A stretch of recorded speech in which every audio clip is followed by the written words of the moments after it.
আমার কিন্তু মনে একটা শঙ্কা আছে যে প্রফেসর ইউনূস অথবা তত্ত্বাবধায়ক সরকারে যারা আছেন এখন এবং সেনাবাহিনী বিভিন্ন বাহিনী তারা কি সত্যিকার ভাবে আমাদের এই যে বিপ্লব অভ্যুত্থান আপনি যেটাই বলেন সেটাকে ধারণ করেন বা বুঝতে পারেন? ওনাদের প্রফেসর ইউনূস উনি মনে করেন জুলাইতে বিপ্লব হয়েছে, সেখানে মাস্টার মাইন্ড ছিল, সেখানে রিসেট বাটন চাপ দেওয়া হয়েছে, এই সমস্ত জিনিস পর্যন্ত আমার মনে হয় ওনার ধারণা। ওদিকে জেনারেল ওয়াকার বা তার অন্যান্য বাহিনীরা মনে করেন যে বিপ্লব মানে হচ্ছে ৩রা আগস্ট বললেন যে ছাত্র জনতার উপর গুলি চালানো হবে না, সেদিন থেকে বোধহয় বিপ্লব, যেখানে তাদের একটা বড় অংশীদারিত্ব বা কৃতিত্ব আছে।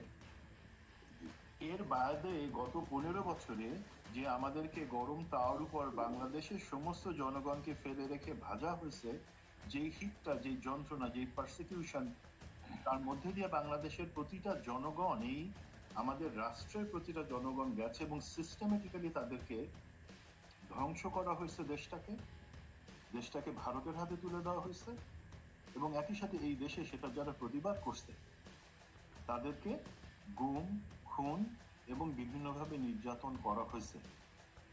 সেই ১৫ বছরের জিনিসটা যদি ওনাদের মাথায় সত্যিকার ভাবে আসতো বা ওনারা, আমরা অনেক সময় ৭১-এর চেতনা বা অন্যান্য কিছু বলি, আমরা যদি মনে করি ২৪-এর যে অনুভূতিটা সেটা যদি ওনারা সত্যিকার ভাবে বুঝতে পারতেন, এই দুইটা জিনিস, একটা তো হচ্ছে জেনারেল আইকেবি যেটা বললেন যে গুম খুনের ব্যাপারে সঠিকভাবে সঠিক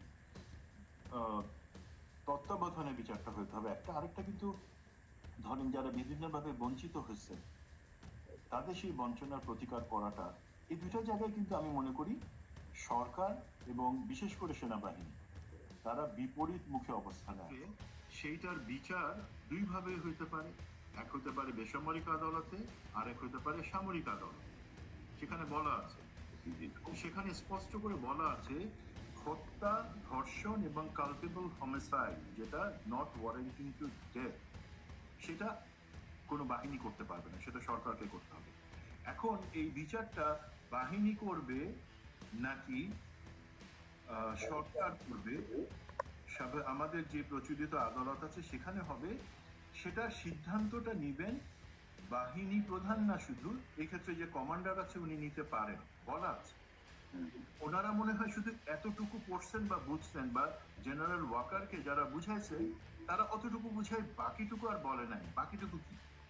বাকিটুকুতে পরিষ্কার ভাবে বলা আছে যদি এই ক্ষেত্রে বাহিনী বিচার করতে চায় এবং আমাদের প্রতিরক্ষা মন্ত্রণালয় বা রাষ্ট্র বা সরকার যদি মনে করে সেটা যথাযথ না, সেই ক্ষেত্রে সেটা বেসামরিক বা সাধারণ আমাদের যে আদালত আছে বা স্পেশাল ট্রাইব্যুনাল আছে সেখানে বিচারের যোগ্য, তখন প্রিভেইল করবে কোনটা?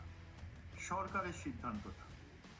সরকার যদি, তো ওনারা অতটুকুই হয়তো জেনারেল ওয়াকারকে বলছেন যে কমান্ডার বিবেচনা, সেইটা সামরিক আদালতে না, সেটার ন্যায্য বিচারটা হতে হবে বেসামরিক আদালতে অথবা স্পেশাল ট্রাইব্যুনাল।